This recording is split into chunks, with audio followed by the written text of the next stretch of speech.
Assalamualaikum warahmatullahi wabarakatuh. Alhamdulillahirrabbilalamin.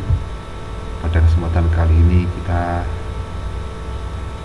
masih berjumpa lagi dalam pelajaran sejarah kebudayaan Islam kelas 7, pertemuan yang kelima dalam pembelajaran daring. Semoga dalam pembelajaran ini kita bisa mendapatkan ilmu, bisa mengambil hikmah dari materi yang kita bahas pada kesempatan kali ini. Karena inti dari kita mempelajari sejarah adalah bisa mengambil ibrah atau hikmah kejadian masa lalu untuk dijadikan pengalaman atau ilmu agar kita bisa mencontoh perilaku ataupun apa yang pernah dilakukan oleh orang-orang terdahulu. Anak-anakku, pada kesempatan kali ini kita masih membahas bab 1, yaitu kearifan Nabi Muhammad SAW wujudkan kedamaian, dengan subbab pola dakwah Nabi Muhammad di kota Mekah, dengan bagian subbab dakwah rahasia atau siri Nabi Muhammad SAW. Nabi Muhammad setelah mendapatkan wahyu yang pertama, yang kedua, kemudian Nabi mendapatkan wahyu yang ketiga, yaitu Al-Quran surat Asy-Syu'ara. Ini adalah sebagai tanda ataupun perintah Nabi disuruh untuk berdakwah secara siri ataupun rahasia. Dakwah rahasia ini dilakukan dengan cara pendekatan secara personal, yaitu kepada keluarga terdekat, pada sanak famili, dan lain sebagainya. Kemudian juga kepada sahabat-sahabat, kepada orang-orang yang biasanya kebanyakan itu diikuti oleh orang-orang yang kalangan bawah. Kemudian ketika Nabi itu berdakwah secara siri, ada beberapa orang yang masuk Islam pertama. Mereka itu disebut dengan as-sabiqunal awwalun. Antara lain adalah sahabat Abu Bakar,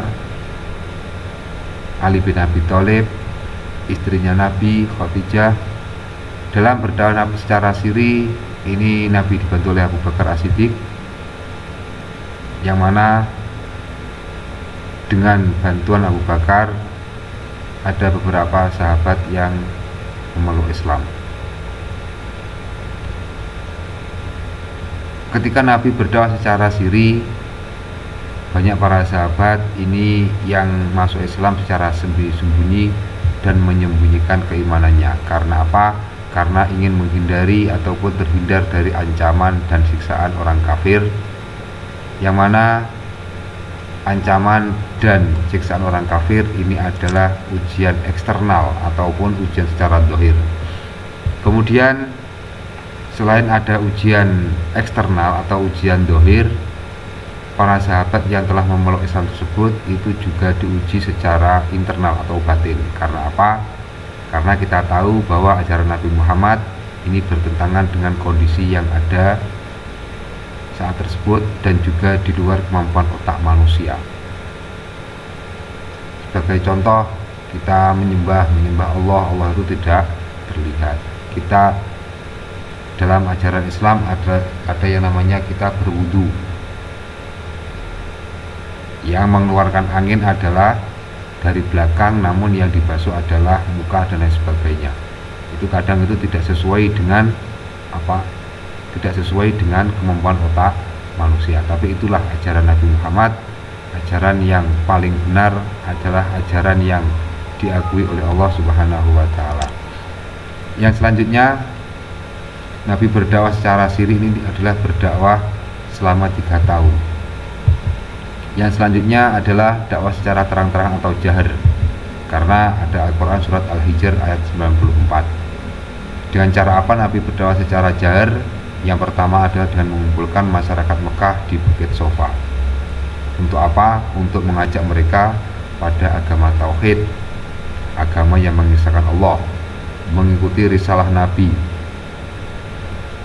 kemudian mengajak iman pada hari akhir. Karena orang kafir Quraisy ketika itu tidak percaya dengan adanya hari akhir. Kemudian dengan adanya dakwah secara jahar ini, banyak orang kafir yang mulai terganggu dengan dakwah Nabi. Karena apa? Karena sudah pernah kita bahas di depan, banyak sekali orang-orang kafir itu menolak dakwah Nabi karena berbagai hal atau sebab.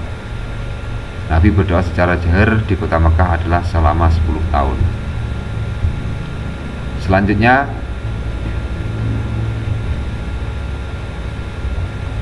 ketika Nabi berdakwah secara terang-terangan, Nabi itu berdakwah terhadap mempunyai beberapa rintangan yang juga pernah kita bahas di materi sebelumnya, mulai tantangan dan rintangan yang dihadapi oleh sahabat dan keluarga Nabi, mulai dari paman Nabi Abu Thalib dan keluarga besar Nabi yaitu Bani Hashim. Mereka itu apa? Mereka dibujuk dan diprovokasi. Abu Thalib dibujuk dan diprovokasi, keluarga Bani Hashim itu diasingkan dan diboikot.